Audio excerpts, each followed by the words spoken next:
Hi, welcome to Wasta, a family with loving hearts working since the year 2003 for the upliftment of women, children, and community at large.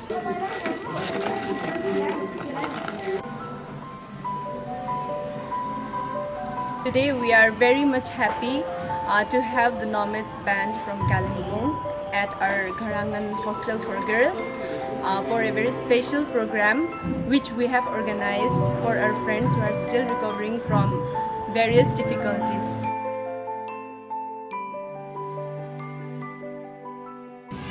Hello नमस्ते आशा छ तपाईहरु सबैजना सन्चै हुनुहुन्छ होला अनि हिजो चाहिँ हामी यहाँ सिलगढी आएका छौं हाम्रो नोम्याड्स ब्यान्ड अनि हाम्रो इन्टायर टिम हामी यस भवनमा यहाँ आइपुगेका छौं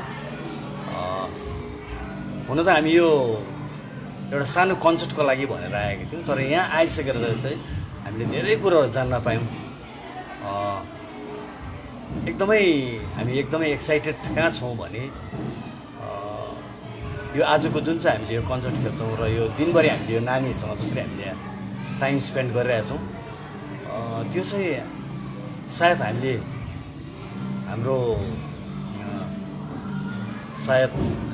त्यो कुराहरुलाई चाहिँ सजिलसँग पाउन सक्दैनौं होला। ऐसे करना है ना डांस, आप ऐसे से नहीं करना है तो वो बीट को फॉलो करना है। सो यही बीट को फॉलो करना है डांस में। इसको फॉलो करना है। हाँ, 1 2 3 4 1 2 3 4 क्लोज आएगा ओपन है रेडी ये वाला क्लोज वेरी गुड ओपन यहाँनिर यस्तो नानीहरु छ जग्गा जग्गाबाट भिन्दै ठाउँबाट जहाँबाट जुन चाहिँ हामीले कल्पना पनि गर्न सक्दैनौं त्यहाँबाट नानीहरु ल्याएर चाहिँ यो वास्तामा राखिएको छ। एउटा नानीको प्यारेन्ट्स छैन आमा मात्र हुनुहुन्छ उहाँलाई ल्याएर यहाँ राखेको छ। एउटा नानी को यति डरलाग्दो केस छ जुन चाहिँ केस म तपाईहरुलाई यहाँ भन्नु पनि सक्दिनँ त्यस्तो नानीहरु लिएर राखेको छ। रेड लाइट एरियाबाट निकालेको रेस्क्यु गरेको उहाँहरुको जुन नानीहरु छ त्यो नानीहरु पनि यहाँ ल्याएर राखिएको छ र उनीहरुको यो बस्ने खाने प्रबन्ध जुन चाहिँ यो वास्ताले इनिसिएटिभ लिएर यो संस्थाले 25 वर्ष काम गरेको छ त्यो चाहिँ एकदम सराहनीय छ। हामी नोम्याड्स ब्यान्ड आफूलाई एकदमै भाग्यमानी चाहन्छौँ कि हामीले उहाँहरुसँग काम गर्ने मौका पायौँ।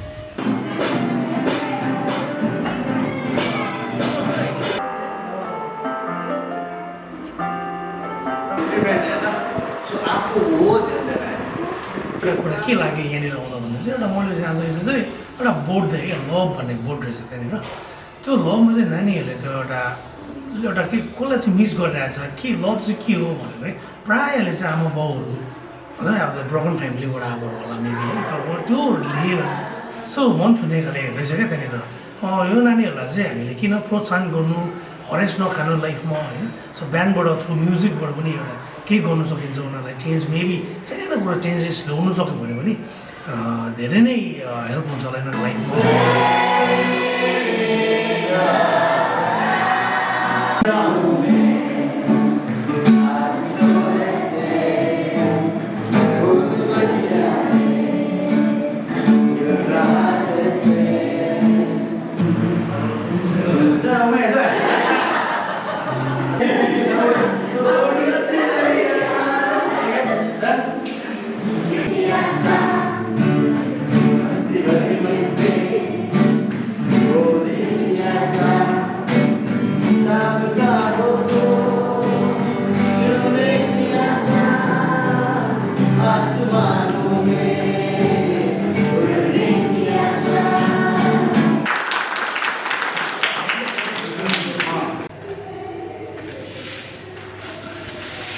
आज हामीहरू यहाँ सिलगढीको वास्तामा आएको छौँ अनि बेलुकी एउटा कन्सर्ट हाम्रो लेयरमा भएका भाइहरूसित छ तर यहाँनिर आउँदाखेरि धेरै नानीहरू हामीले भेट्यौँ अनि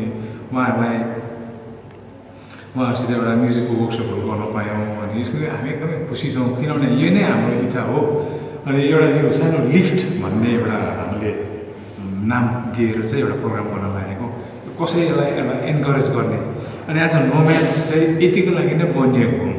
हामी चाहिँ आजको दिनसम्म चाहिँ कहिले पनि आफ्नो त्यो जुन चाहिँ ट्र्याक अगाडि छ त्यो ट्र्याकदेखि बाहिर चाहिँ निस्केको छैनौँ। हाम्रो यही नै हो काम, कसैलाई एउटा इन्करेज गर्ने। हामीले एउटा म्युजिकद्वारा कुनै नानीलाई अथवा कुनै व्यक्तिलाई एउटा नयाँ एउटा ऊर्जा, एउटा नयाँ उसलाई इन्करेजमेन्ट दिन, जीवनमा अगाडि बढ्ने इच्छा दिनु, यो नै हाम्रो एउटा ठुलो कर्तव्य जस्तो लाग्छ। र आज हामीहरू यसरी यहाँ भेला भएको चाहिँ एकदमै खुसी लागेको छ र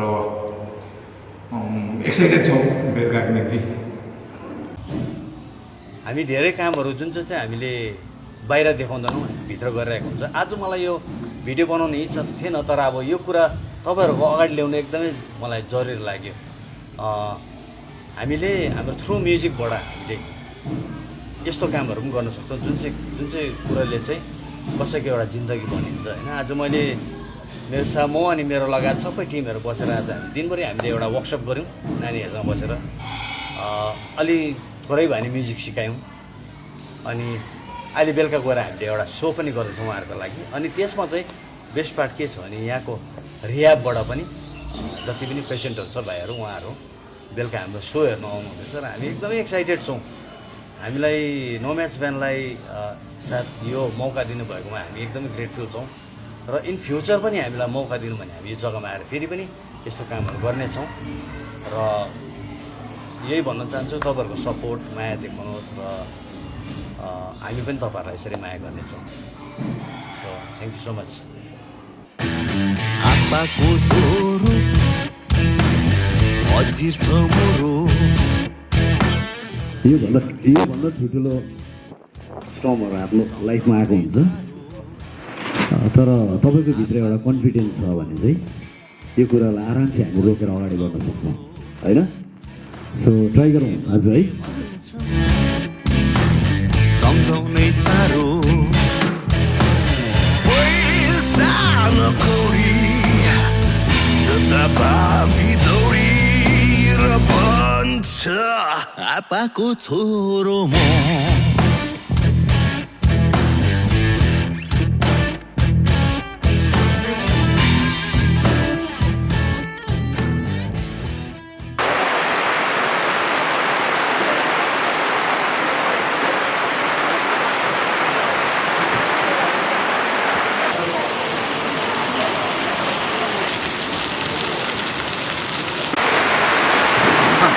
कन्सर्ट हुँदै गर्दा एउटा ठुलो पानी आएको छ, अनि त्यसले गर्दा एकछिन हामी ब्रेक गर्नु पऱ्यो।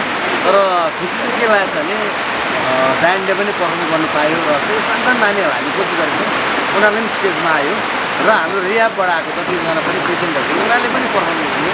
त्यो पछाडि त्यो पानी परेको छ, नो रिग्रेट्स केही छैन, हामी खुसी छौँ।